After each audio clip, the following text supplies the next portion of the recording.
hi friends पुनर्बार स्वागतम जानाइछु मोर अन्य एटा भिडिओले আজি আপোনালোকৰ মাজলৈ আহিছো কচুৰ হৈতে বনোৱা চিকেনৰ ৰেচিপি বলকচোন যে আমি ৰেচিপি মই আজি কচুৰ হৈতে চিকেন বনাম তাৰবাবে মই কচুখিনি মিহি মিহিকৈ কাটি ৰাখিছো মই নীল কচু লৈছো আপোনালোকে কলা কচু ব্যৱহাৰ কৰিব পাৰে তাৰ পাছত লৈছো এই আদা নহৰু অকমান থেতেলি লৈছো লগতে পিয়াজৰ পেষ্ট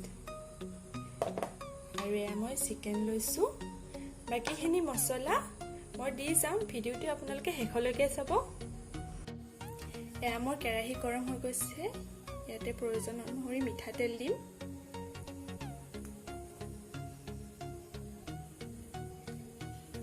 এতিয়া ইয়াতে দি দিম দুটা শুকান জলকীয়া লগতে এফালে তেজপাত আজৰে কাটি দিছো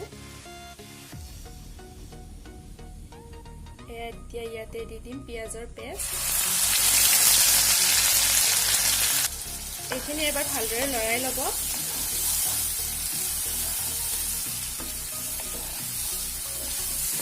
অকমান এনেকৈ ভাজি ল'ব পিয়াজৰ কেঁচা কেঁচা গোন্ধটো যোৱালৈকে ভাজিলে হৈ যাব এতিয়া দি দিম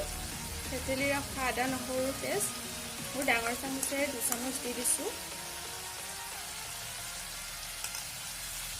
এইখিনি এতিয়া আকৌ ভালদৰে মিহলাই ল'ব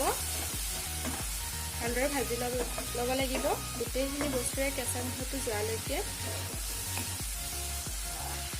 ইয়াতে এতিয়া মই সোৱাদ অনুসৰি নিমখ দি দিম মই 1 চামুচ নিমখ দি দিছোঁ ডাঙৰ চামুচেৰে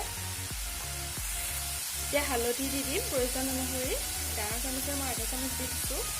সৰু চামুচৰ জোখাৰে মোৰ 1 চামুচ হ'ব আৰু এইখিনি ভালদৰে মিহলাই ল'ব ভালদৰে মিহলাই ৰাখিব যেটো মই মিডিয়াম ফ্লেমত ৰাখিছো এতিয়া সৰু চামুচেৰে 1 চামুচ মই জিৰা গুৰি দি দিছো সৰু চামুচেৰে 1 চামুচ মই ধনিয়া গুৰি দি দিছো আৰু আপুনি প্ৰয়োজন অনুসৰি জলকীয়া গুৰি দি দিব মানে যিমানকৈ খায় সেই হিচাপত দি দিলে হ'ল আৰু এইখিনি ভালদৰে মিহলাই ৰাখিব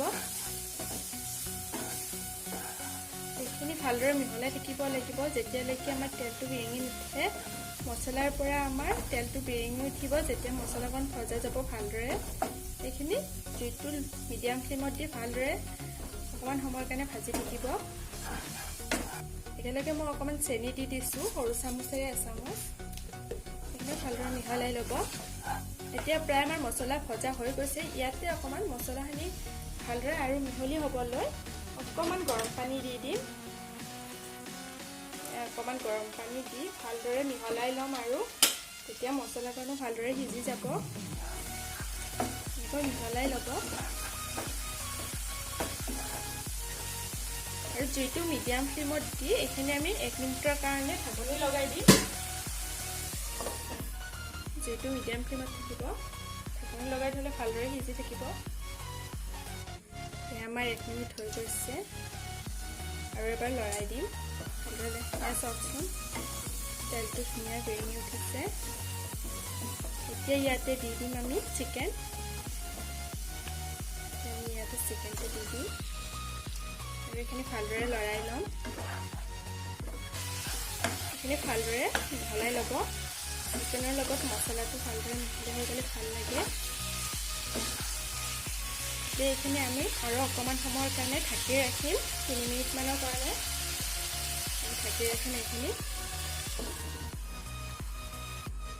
এয়া আমাৰ 3 মিনিটমান হৈ গৈছে ঢাকনিখন আঁতৰাই ৰাখিছোঁ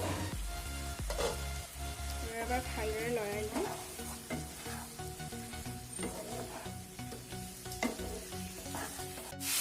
এয়া প্ৰায় হৈ গৈছে হয়তো এতিয়া ইয়াতে দি দিম আলু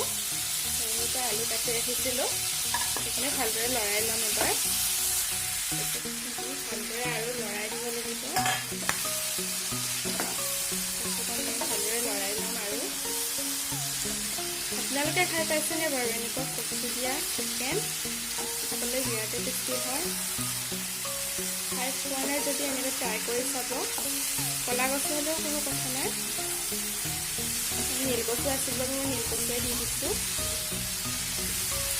ভালদৰে মিহলি হৈ গৈছে এইখিনি এতিয়া আমি আৰু 5 মিনিটৰ বাবে ঢাকি ৰাখিম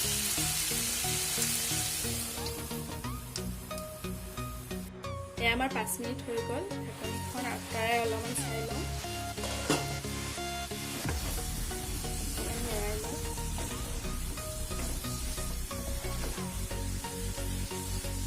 অকণমান লৰাই দি আৰু অকণমান সময় ঢাকি ৰাখিম আমি আৰু 5 মিনিটমান ঢাকি ৰাখিম এইদৰে আমাৰ আকৌ 5 মিনিট হৈ গ'ল এতিয়া ঢাকনিখন আঁতৰাই আৰু এবাৰ লৰাই দিম ভাজি হৈছে প্ৰায় আলু সিজি গৈছে এতিয়া আমি অকণমান উতলা গৰম পানী দি দিম ইয়াতে বেছি নিদিওঁ হৈ যাব প্ৰায় সিজিছে আমাৰ আলু আৰু চিকেন এতিয়া অকণমান ভালদৰে লৰাই লওঁ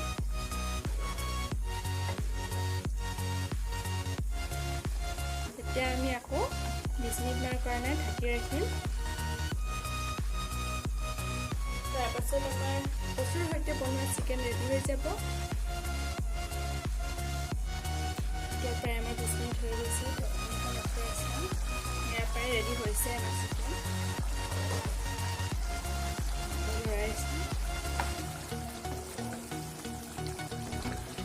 এতিয়া ইয়াতে দি দিম মই অকণমান